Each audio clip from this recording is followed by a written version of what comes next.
When people research a place to retire or downsize, they typically start by looking at the taxes. They look at the housing prices. They look at how far it is from their kids and grandkids. What they almost never look at until they need it is what they will do when things start to get harder.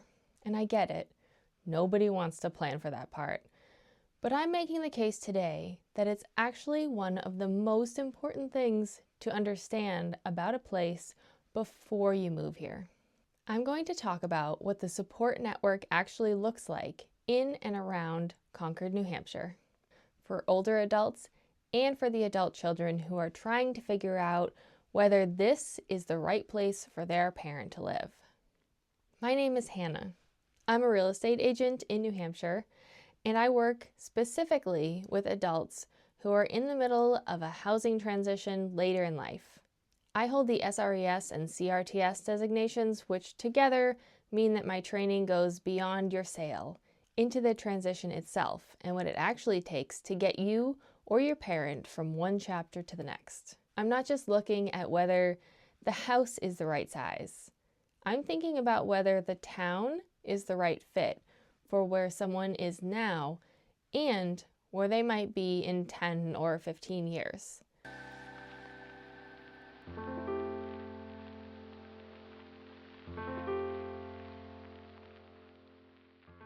What I'm about to discuss with you comes up in almost every conversation I have with someone who is considering moving to the Concord area.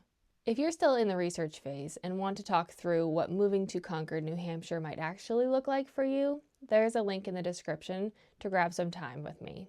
I'm not going to try to talk you into anything. It's just a chance to think out loud with someone who can answer your questions. So, the Concord area has something that doesn't show up on any ranked retirement list. It has an infrastructure for aging that was built deliberately over a long period of time by people who understood that older adults aren't a problem to be managed. They are a part of our community that is worth investing in.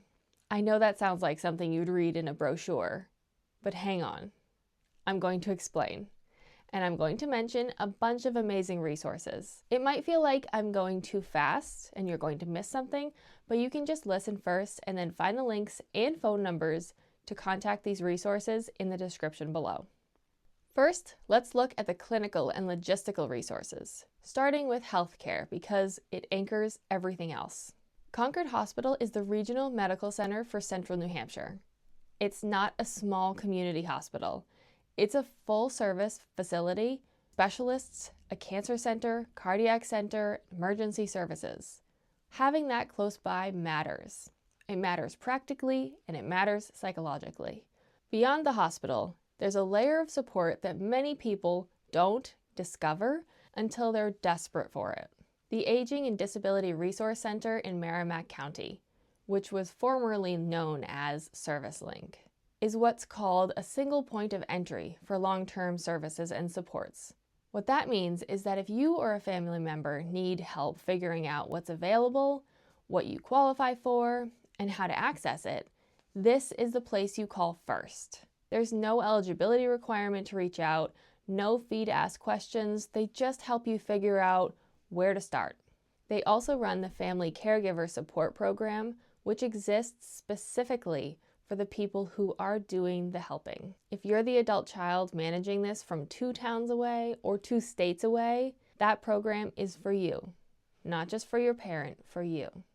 Then there's CAPBM, the Community Action Program covering Belknap and Merrimack counties. They run Meals on Wheels, Senior Center Community Dining, Transportation Assistance, AmeriCorps Senior Companion Program, and caregiver support throughout most of the Concord area and Lakes region. The Visiting Nurse Association provides skilled nursing and home health services in the area, including on-site nursing support at some local senior communities, which means that for someone who wants to stay in their own space longer, there's professional support that can come to them. This is not a complete list. It's the foundation, the infrastructure that exists before you even start looking at housing.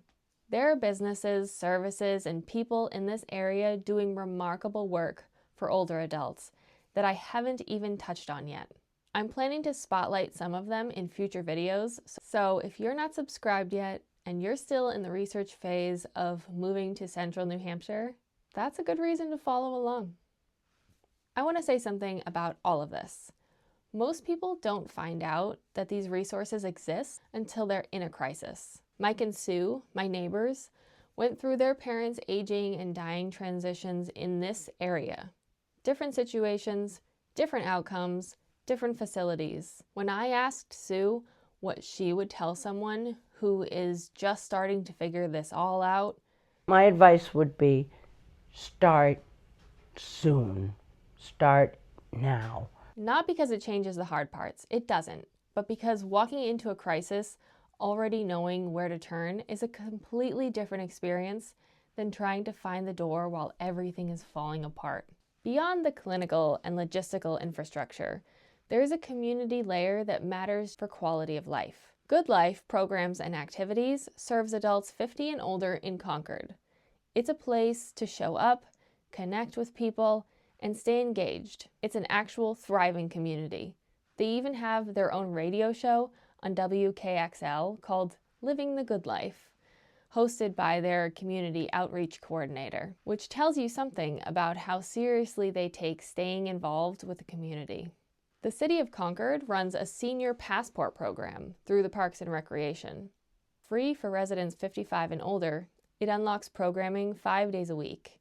Walking groups, book club, coffee socials, trivia, fitness classes, the kind of thing that sounds small until you've moved somewhere new and don't know anyone yet.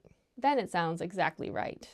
And in the surrounding towns, there are senior centers with their own programming, transportation support, and the particular quality that New Hampshire towns tend to have, which is that people pay attention to each other.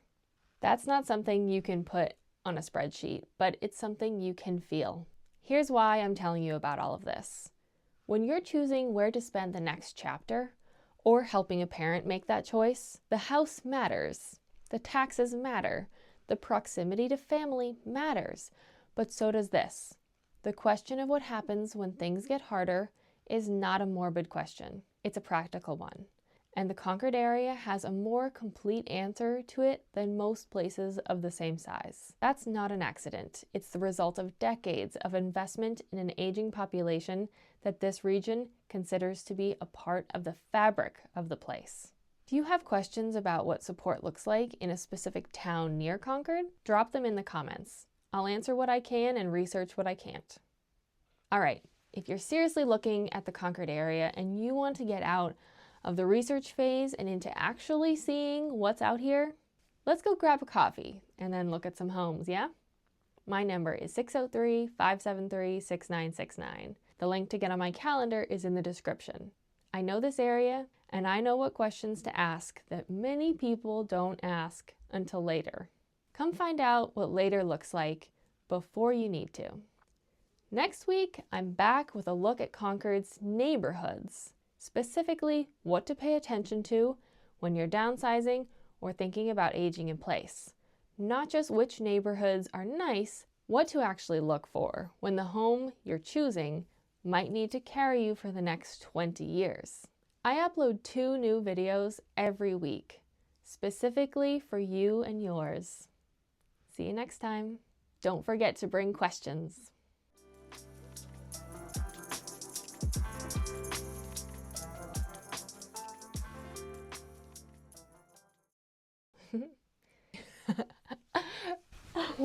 Whether this place is the right parent.